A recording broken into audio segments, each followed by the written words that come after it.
Hello, this is विकास कुमार सिंह। हमारा जो UPS का प्रीवियस टॉपिक था वो अभी इंट्रोडक्शन ऑफ यूपीएस हमने लास्ट टाइम आप लोगों को बताया था।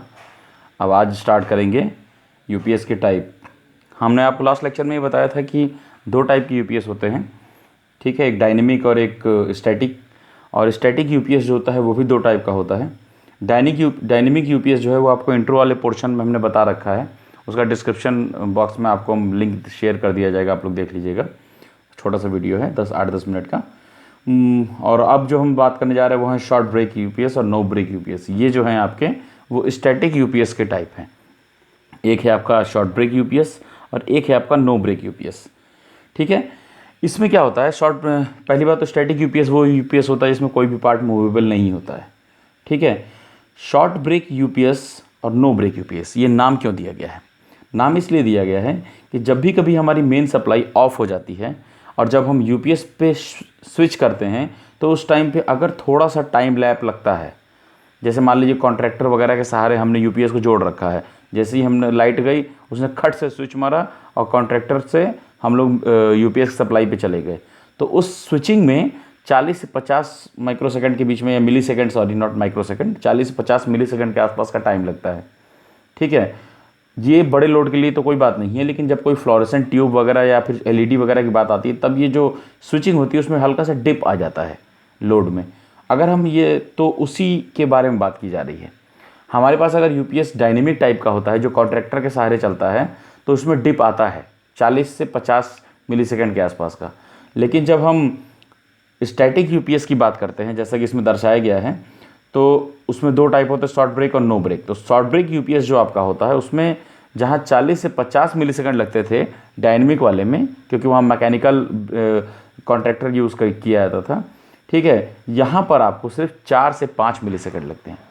तो उसके रिस्पेक्ट में सिर्फ 10% टाइम लगता है, सीधे शब्दों में कहा जाए तो, ठीक है। शॉर्ट ब्रेक यूपीएस क्या होता है देखिए, और उसका डायग्राम क्या होता है ये भी देख लीजिए।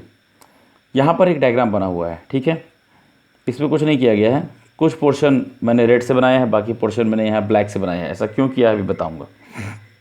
यहाँ पे एसी मेन सप्लाई आ रही है, वो मेन सप्लाई जो है आपकी रेक्टिफायर में जा रही है। रेक्टिफायर क्या कर रहा है, एसी को डीसी में कन्वर्ट कर रहा है। इसके बाद जो यहाँ से आउटपुट निकल रहा है उसमें कुछ पोर्शन बैटरी में जा रहा है, बैटरी को चार्ज कर रहा है, और कुछ पोर्शन आगे इन्वर्टर में जा रहा है। इन्वर्टर अगेन क्या कर रहा है, डीसी को एसी में कन्वर्ट कर दे रहा है, ठीक है। उस डीसी को एसी में कन्वर्ट करने के बाद काफ़ी ज़्यादा हेजार्ड्स और काफ़ी ज़्यादा डिस्टॉर्शन आ जाता है, तो उसके लिए आगे फ़िल्टर लगा दिया गया है, ठीक है। फ़िल्टर उसको स्मूथ कर देता है। उसके बाद यहाँ पर दो स्विच रखे गए हैं, ये नॉर्मली ऑफ कंडीशन में रहता है, ये नॉर्मली ऑन कंडीशन में रहता है, ठीक है। नॉर्मली ऑफ कंडीशन में और नॉर्मली ऑन कंडीशन का क्या मतलब होता है, एनओ स्विच और एनसी स्विच, ठीक है। अब देखिए, और दूसरा पाथ है कि ये दिया गया है आपके यहाँ साथ में, ये दूसरा पाथ दिया गया है, ये समझ लीजिए पाथ, अगर ये है तो 2 नंबर का ये है, ठीक है। ये पाथ तब फॉलो होता है जिस टाइम पर आपका मेन सप्लाई आती रहती है। ये जो अरेंजमेंट हमने बना के रखा हुआ है, ये अरेंजमेंट हमारी यूपीएस के लिए बना के रखा हुआ है, ठीक है। इसमें क्या होता है, सप्लाई यहाँ से आई, आपका मेन पावर फ्लो में गया, नॉर्मली ऑन स्विच हमेशा क्लोज रहते हैं, क्लोज रहते हैं। क्लोज मतलब क्या होता है, हमेशा टच में रहेंगे आपस में, यानी सप्लाई होती रहेगी। जब लाइट जाती है तब ये ओपन होते हैं। नॉर्मली ऑन मतलब क्लोज, नॉर्मली ऑफ मतलब ओपन, क्लियर है। तो नॉर्मली ऑन स्विच हमेशा क्लोज रहते हैं, सप्लाई ऐसे आके ऐसे होते हुए लोड में चली जाती है, ठीक। सप्लाई यूँ आती है, ऐसे आती है, लोड में चली जाती है। लेकिन जब, और साथ ही साथ इसका एक पोर्शन रेक्टिफायर में जाता है। रेक्टिफायर की ज़रूरत सिर्फ इसलिए पड़ती है क्योंकि हमको बैटरी को चार्ज करना है, ठीक है। बैटरी नहीं होगी तो काम कैसे होगा, ठीक, बैटरी चार्ज करना होता है, ठीक, इसलिए हमको डीसी सप्लाई चाहिए। तो एक पोर्शन यहाँ जाता है, एक पोर्शन यहाँ जाता है, ठीक। लेकिन जब जैसे ही लाइट जाती है आपकी, जैसे ही लाइट चली जाती है तो होता क्या है, पाथ 1 से पाथ 2 की तरफ वो स्विच कर जाता है। कैसे, ये जो नॉर्मली ऑन स्विच है जो हमेशा आपस में टच में रहता है, ये ओपन हो जाता है। जो नॉर्मली ऑन स्विच हमेशा टच में रहता है, जैसे ही लाइट जाती है ये ओपन हो जाता है, यानी सर्किट यहाँ से ब्रेक कर जाता है। और ये जो नॉर्मली ऑफ स्विच है ये क्लोज हो जाता है, ठीक है। ये जैसे ही क्लोज हो गया यानी अब ये शॉर्ट सर्किट बन गया। अब इसका मतलब क्या है, जब ये एसी मेन सप्लाई नहीं आ रही है तो आपका ये सब बंद, अब आपके लिए सप्लाई यहाँ से स्टार्ट होना शुरू हो जाती है। देखिए इसलिए रेड कलर से इसको बनाया हुआ है। बैटरी से जाती है इन्वर्टर में, डीसी से एसी, एसी से आगे फिल्टर, ठीक है, और फिर यहाँ पे नॉर्मली ऑफ स्विच जो कि अब स्विच ऑन हो चुका है और क्रिटिकल लोड में जाती है। लाल रंग वाली जिससे हमने दिखाया है वो क्या है, यूपीएस की सप्लाई है, और ब्लैक कलर से जो दिखाया है वो मेन सप्लाई जब आ रही होती है उस दौरान ये ब्लैक वाला काम होता है। एक ये इसमें जाती है और कुछ पोर्शन जो है वो बैटरी में जाता है बैटरी को चार्ज करने के लिए। ठीक है, तो ये होता है आपका शॉर्ट ब्रेक यूपीएस। ठीक, शॉर्ट ब्रेक यूपीएस में ये जो सिस्टम होता है वो नॉर्मली ऑफ होता है। नॉर्मली ऑफ का मतलब क्या होता है कि नॉर्मल कंडीशन में सप्लाई इसके थ्रू आती है, इसके थ्रू नहीं आती, इसलिए नॉर्मल ऑफ है। नॉर्मल कंडीशन में सप्लाई इसके थ्रू आती है, इसलिए नॉर्मली ऑन होता है, यानी आपस में टच में रहता है। और इसमें क्या होता है, ऑफ रहता है, यानी आपस में अनटच रहता है, ओपन रहता है इधर, इस वजह से सप्लाई इधर नहीं आती। ठीक है, लेकिन जैसे ही हमारी लाइट जाती है ये यहाँ से स्विच करके यहाँ पे आ जाता है। ठीक, ये जो स्विचिंग होती है ना, इसमें 4 से 5 मिलीसेकंड का टाइम लगता है। इस वजह से इसको शॉर्ट ब्रेक यूपीएस कहा जाता है। शॉर्ट ब्रेक यूपीएस यानी हमको जब स्विचिंग करनी होती है उसमें थोड़ा सा टाइम लग जाता है।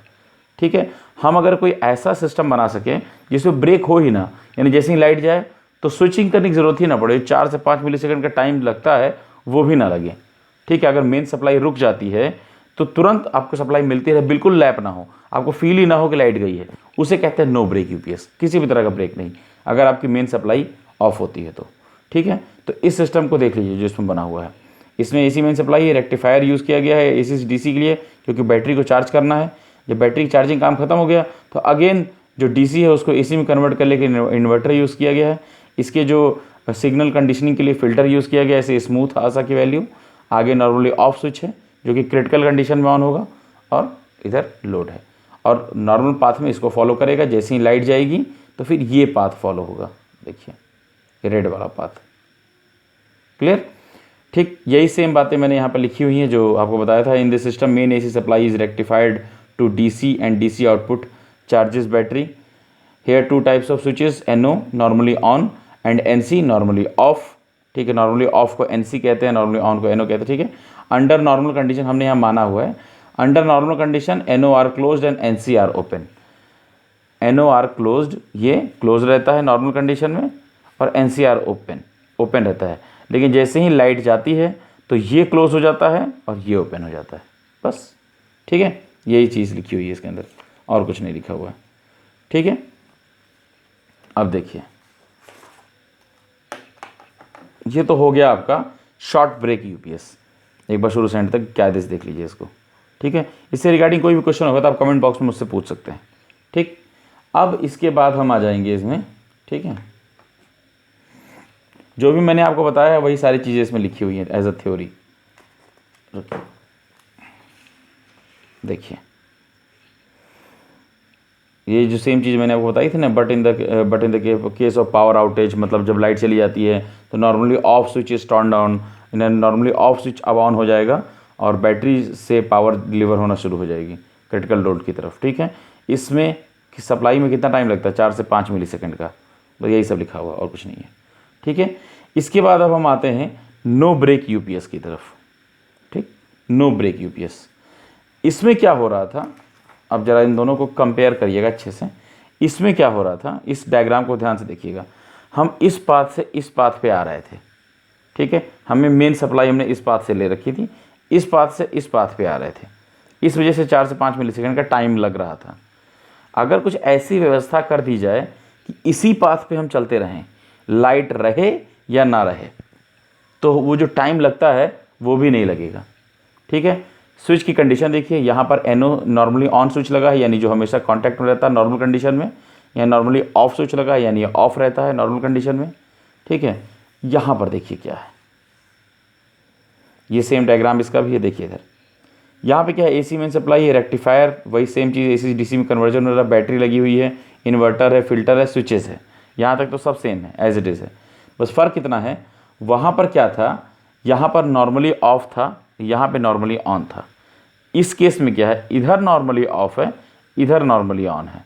ठीक है, और इधर क्या है आपका क्रिटिकल लोड है। ठीक, अब हो क्या रहा है यहाँ पर, हो ये रहा है एसी मेन सप्लाई आई, हमने क्या बोला, ये नॉर्मली ऑफ है, यानी ये ओपन रहता है। जब ओपन रहता होगा तो जाहिर सी बात है इधर से तो करंट फ्लो करेगी नहीं, करंट तो इधर ही से फ्लो करेगी भाई, क्योंकि ये नॉर्मली क्लोज है। तो नॉर्मल कंडीशन में भी ये ऐसे चार्ज फ्लो करता रहता है इसी तरफ से, ठीक है। बैटरी को वो चार्ज करता रहता है और फ्लो करता रहता है। और आप लोग अच्छी तरह से जानते हैं, इसमें नहीं जानते तो बता दे रहा हूँ, निकल कैडमियम बैटरी वगैरह यूज़ की जाती है। जब बैटरी फुल्ली चार्ज हो जाता है तो ये अपने आप को ओपन सर्किट बना लेता है, यानी बैटरी समझो नहीं लगा हुआ है। जब बैटरी कम होती है तो आगे अपने आप को चार्ज करता रहता है। तो बैटरी के ओवर चार्जिंग की इसमें कोई प्रॉब्लम नहीं होती कि बैटरी ओवर चार्ज हो जाएगा तो फट जाएगा, ऐसा कुछ नहीं होता। ऐसी बैटरी यूज़ की जाती है इसमें। तो ये सप्लाई इधर से चलती रहती है, ठीक। लाइट गई, मेन सप्लाई ऑफ हो गई, लाइट चली गई, अब बैटरी सप्लाई जाती रहेगी। पहले देखिए, पहले सप्लाई यूँ जा रही थी, फिर बैटरी से सप्लाई जाएगी लाइट चली जाने के बाद। तो हम लोग का जो 3 से 4-5 मिली सेकेंड का जो टाइम लग रहा था वो पाथ चेंज करने में लगता था। जब यहाँ पाथ चेंज ही नहीं हो रहा है तो वो भी टाइम नहीं लगेगा, इसलिए इसको नो ब्रेक यूपीएस कहा जाता है। लेकिन सवाल ये उठता है कि हमने फिर ये सिस्टम बनाया क्यों है? हम इसको बनाते ही ना, फिर इसकी ज़रूरत ही क्या थी? सिर्फ यही रखते एक सिंपल लाइन में। तो ये उस केस के लिए बनाया गया है, इन केस अगर आपका इन्वर्टर ख़राब हो जाता है, मान लीजिए आपका इन्वर्टर अगर ख़राब हो जाता है, तब आप क्या करेंगे? ठीक है, अगर आपका इन्वर्टर ख़राब हो जाता है, सप्लाई तो आपकी मेन आपने यही दे रखी है, लाइट आ रही है, मान लीजिए लाइट आ रही है, आपका इन्वर्टर ख़राब हो गया, इन्वर्टर ख़राब हो गया, इधर से कट हो गया, अब सप्लाई इधर से तो जाएगी नहीं, तब सप्लाई इधर से जाती है। तो आप ये कह सकते हैं, हाँ, आप ये कह सकते हैं कि अगर हमारा इन्वर्टर ख़राब हो जाता है तब ये पाथ चेंज करता है। उस दौरान उतना ही टाइम लगता है, 4 से 5 मिली सेकेंड का। मेरी बात समझे? यूपीएस का मेनली यूज़ क्यों किया जाता है कि मेन सप्लाई से अगर लाइट चली जाए तो बैटरी की तरफ स्विच करके बैटरी सप्लाई ले लें, यही मेन काम है। ऐसा करते हुए जब 4 से 5 मिली सेकेंड का टाइम लगता है तो उसको हम शॉर्ट ब्रेक यूपीएस करते हैं, और जब ऐसा करते हुए टाइम नहीं लगता है तो नो ब्रेक यूपीएस कहते हैं। लेकिन ये एक दूसरी कंडीशन है कि मान लीजिए इन्वर्टर ही फेल हो जाए कोई कारण से, फिल्टर कुछ भी ख़राब हो जाए, ठीक है, जो सीरीज़ में सब लगे हुए हैं ना, तो इनमें से किसी में भी कोई दिक्कत आएगी अगर, तो हमको एक और पाथ पैरेलल में दिया गया है। तो पाथ स्विच करने में 4 से 5 मिली सेकेंड का टाइम लगेगा उस केस में। लेकिन फ़िलहाल हम यहाँ बात कर रहे हैं कि अगर मेन सप्लाई नहीं आती है तो क्या होगा? बैटरी सप्लाई जाएगी, मेन सप्लाई आएगी तो भी यही पाथ फॉलो होगा, बैटरी सप्लाई जाएगी तो भी यही पाथ फॉलो होगा। जब पाथ चेंज कर ही नहीं रहा तो कोई टाइम नहीं लगेगा। तो इस वजह से ये यूपीएस ज़्यादा यूज़ किया जाता है, ठीक है। देखो यहाँ लिखा भी है, there is a big difference in short break UPS and no break UPS. इसमें थोड़ा सा अंतर होता है। Here main AC supply is rectified power deliver to inverter and battery to for charging then through filter and normally on switch to critical load. यहाँ जो main supply होती है रेक्टिफायर में जाती है, वहाँ से ये कुछ बैटरी में जाती है, बैटरी चार्ज करने के लिए, फिर उसके बाद आगे बढ़ती है इन्वर्टर में, फिर अगेन ये डीसी को एसी में कन्वर्ट करती है, फिर वहाँ फ़िल्टर लगे होते हैं, फिल्टर में एसी को सिग्नल कंडीशनिंग होती है, फिर यहाँ पे नॉर्मली ऑन स्विच होता है जो कि क्लोज होता है, सप्लाई आगे क्रिटिकल लोड में चली जाती है, बस, ठीक है, और कुछ नहीं है। और जब इन्वर्टर या कुछ भी इनमें से ख़राब होता है, इन्वर्टर मेनली ख़राब होता है और कुछ नहीं ख़राब होता, ठीक है, ये तो स्विच होता है, ये तो फिल्टर है, ख़राब इन्वर्टर होता है, इसलिए इन्वर्टर वर्ड यूज़ किया गया है। ख़राब होता है तो ये स्विच कर जाता है इसमें, ठीक। उस केस में 4 से 5 मिली सेकेंड लगता है। लेकिन जिस चीज़ के लिए यूज़ होता है ये, वहाँ मेन सप्लाई और बैटरी वाली बात है, तो मेन सप्लाई भी इसी पाथ से जाती है, बैटरी भी इसी पाथ से जाती है। और इसके पहले वाले में क्या हो रहा था? मेन सप्लाई ऊपर वाले पाथ से जा रही थी और बैटरी की सप्लाई इधर वाले पाथ से जाती थी। इस वजह से सब पाथ चेंज करने में टाइम लगता था, ठीक है। तो ये तो हो गया आपका दोनों, शॉर्ट ब्रेक यूपीएस और नो ब्रेक यूपीएस, ठीक है। इसके बाद एक चीज़ और आती है और वो होता है इसकी बैटरी, किस टाइप की और कौन कौन से टाइप की इसमें बैटरी यूज़ की जाती है, ठीक है। अच्छा, मैं आप लोगों के साथ एक प्रॉब्लम डिस्कस करना चाहता हूँ। आप सब में एक बड़ी अजीब सी प्रॉब्लम है कि मैं वीडियो तो बड़े मन से बनाता हूँ, बट आप लोग उसको 1.5 से 2 मिनट या 3 मिनट देखते हैं। ये चीज़ ठीक नहीं है। आप वीडियो देख के अंदाज़ा मत लगाइए कि आपको उसके आगे क्या मिलने वाला है, ठीक है। जाहिर सी बात है कुछ अच्छा होगा, किताब से कुछ अलग होगा, कई बुकों का अपना हमने उसको संयोग करके बनाया होगा, कुछ हमारी भी नॉलेज होगी, तभी तो हमने इस चीज़ को बनाया है इस तरह से, वरना आपके सामने बुक छाप के ना दे देता मैं। जाहिर सी बात है वीडियो बनाने का कोई मतलब तो होगा, ठीक है। तो मेहनत बेकार मत कीजिए। 8, 10, 15 मिनट, 20 मिनट, इससे ज़्यादा के 2 गाने सुनेंगे चित्रहार के तो उतने में ये वीडियो ख़त्म हो जाएगा। ये वीडियो बस लंबा हो रहा है क्योंकि इसको ख़त्म करना है यूपीएस को मुझे आज, ठीक है। बस ये लास्ट टॉपिक बचा बैटरीज़ का। तो इस काइंडली लाइक, शेयर, सब्सक्राइब, मैं कहता नहीं हूँ, जनरली कह रहा हूँ, ठीक है। और वीडियो को पूरा देखिए, ठीक है। अब ये लास्ट टॉपिक आता है, ये है आपका टाइप्स ऑफ बैटरीज, ठीक है। Types of batteries which are used in UPS system, ठीक है। इसमें 2 टाइप की बैटरी यूज़ होती है, एक निकल कैडमियम बैटरी, एक लेड एसिड बैटरी। ठीक है, यही 2 टाइप की बैटरी आपकी यूपीएस में इस्तेमाल की जाती है। इसके एडवांटेज क्या होते हैं, एडवांटेज आपके सामने लिखे हुए हैं। कभी कभी ये क्वेश्चन पूछा जाता है, ठीक है, और इसके ऊपर एमसीक्यूज़ काफ़ी आते हैं कि बैटरी कौन सी यूज़ होती है, इसका क्या मतलब, प्रोज एंड कॉन्स क्या है, एडवांटेज डिसएडवांटेज मतलब। ठीक है, एडवांटेज क्या होते हैं, इलेक्ट्रोलाइट इसका कोरोसिव नहीं होता, नॉन कोरोसिव होता है। इसके जब हम इसको चार्ज कर रहे होते हैं तो इसके इलेक्ट्रोलाइट में से किसी भी टाइप की जहरीली गैस, टॉक्सिक एजेंट या एक्सप्लोसिव गैस नहीं निकलती है। ठीक है, और जो मैंने अभी थोड़ी देर पहले बताया था कि निकल कैडमियम बैटरी अगर ओवर चार्ज हो भी जाती है तो भी ये ख़राब नहीं होती। सेकंड वाले उस यूपीएस में क्या होता है, उसी पाथ से बार बार सप्लाई जाती रहती है। ठीक है, तो बैटरी अगर चार्ज हो भी जाती है तो नो इश्यू, कोई दिक्कत वाली बात नहीं है। ठीक है, और दूसरी बस इन दोनों में अंतर एक यही समझ लीजिए, कई कारण है।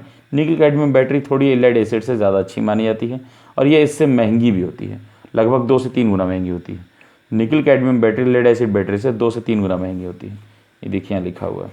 ठीक है, और बैटरी के चार्ज होने का जो टाइम पीरियड होता है वो जनरली 2 बातों पे डिपेंड करता है। ठीक है, एक तो नेचर ऑफ लोड पे और एक साइज़ ऑफ बैटरी पे। बैटरी कितना साइज़ है और किस टाइप का लोड है, इस पे डिपेंड करता है बैटरी के चार्ज होने के टाइम। यहाँ पर आपका यूपीएस चैप्टर जो आपके पेपरों में आने वाला है उतने भर का ख़त्म हो चुका है।